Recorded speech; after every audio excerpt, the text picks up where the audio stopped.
Mas Anies pernah jadi gubernur 5 tahun di DKI. Anggaran DKI setahun sekitar 80 T.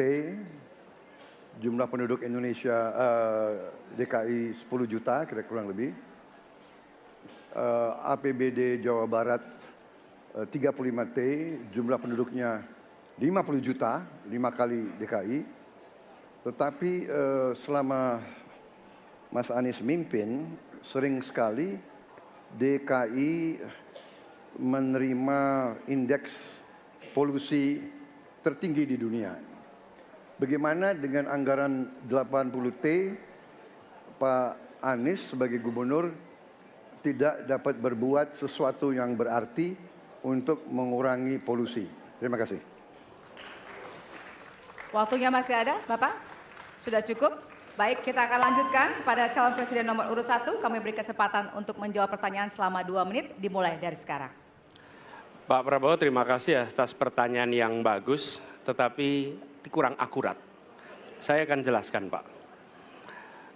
Ketika satu daerah mengatakan di tempat kami tidak ada COVID, di tempat kami COVID banyak, lalu yang tidak ada COVID kami tanya, kenapa tidak ada COVID? Nah, kami nggak punya alat testing, Pak. Karena tidak punya alat testing, maka tidak ada COVID. Yang punya alat testing, maka ada COVID. Okay? Saya tidak tanya COVID, saya tanya polusi. Boleh saya selesaikan dulu? Ya. Jadi, apa yang terjadi? Di Jakarta kami memasang alat pemantau polusi udara.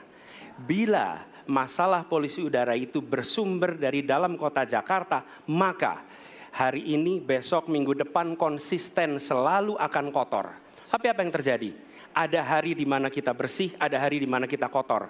Ada masa minggu pagi, Jagakarsa sangat kotor. Apa yang terjadi? Polusi udara tak punya KTP. Angin tak ada KTP-nya. Angin itu bergerak dari sana sini. Ketika polutan yang muncul dari pembangkit listrik, tenaga uap, mengalir ke Jakarta, maka Jakarta punya indikator, karena itu Jakarta mengatakan ada polusi udara. Ketika anginnya bergerak ke arah Lampung, ke arah Sumatera, ke arah Laut Jawa, di sana tidak ada alat monitor, maka tidak muncul. Dan Jakarta pada saat itu bersih. Kalau problemnya dari dalam kota saja, maka konsisten tiap waktu. Ya, kita punya masalah polusi. Karena itu kita kerjakan dengan apa? Kita lakukan, Pak. 1, dengan pengendalian emisi dari kendaraan bermotor. Dan pengujian emisi sekarang wajib. Yang kedua, elektrifikasi kendaraan umum. Yang ketiga, konversi kendaraan umum. Dan dulu yang naik kendaraan umum hanya 350.000 per hari, sekarang 1 juta per hari. Jadi itu kita kerjakan untuk menangani soal polusi di Jakarta. Ya susah kalau kita menyalahkan angin dari mana saja, ya. Jadi saya bertanya dengan anggaran segitu besar, jumlah penduduk, ya, langkah-langkah yang bisa dilakukan untuk dengan real dalam 5 tahun mengurangi polusi, juga di mana rakyat Jakarta begitu banyak yang mengalami sakit pernafasan. Jadi saya kira kalau kita dengan gampang menyalahkan angin, hujan dan sebagainya, ya mungkin tidak perlu ada pemerintahan kalau begitu, ya. Terima kasih. Ya. Masih ada waktu? Akan menambahkan? Cukup. Baik, selanjutnya kami berikan kesempatan kepada calon presiden nomor urut 1 untuk menanggapi tanggapan dari calon presiden nomor urut 2. Waktunya 1 menit, dimulai dari sekarang. Ya, inilah bedanya yang berbicara pakai data, yang berbicara pakai fiksi. Okay? Ini pakai data.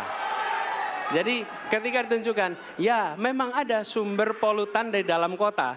Tapi kalau sumber polutan itu hanya dari dalam kota, maka Pak pakai logika sederhana sekali. Jumlah motor dari hari ke hari sama, jumlah mobil dari hari ke hari sama. Maka harusnya angka polusinya sama setiap waktu. Betul tidak? Tapi jumlah motor sama, jumlah mobil sama, ada. Kita sangat polusi.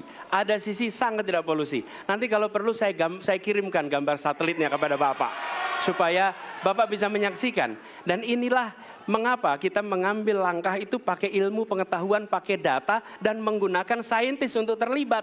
Kalau tidak pakai itu, maka nggak akan ada langkah yang benar.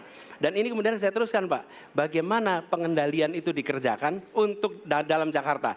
Jika saya terpilih presiden, maka yang luar Jakarta saya kendalikan juga, Pak. Baik.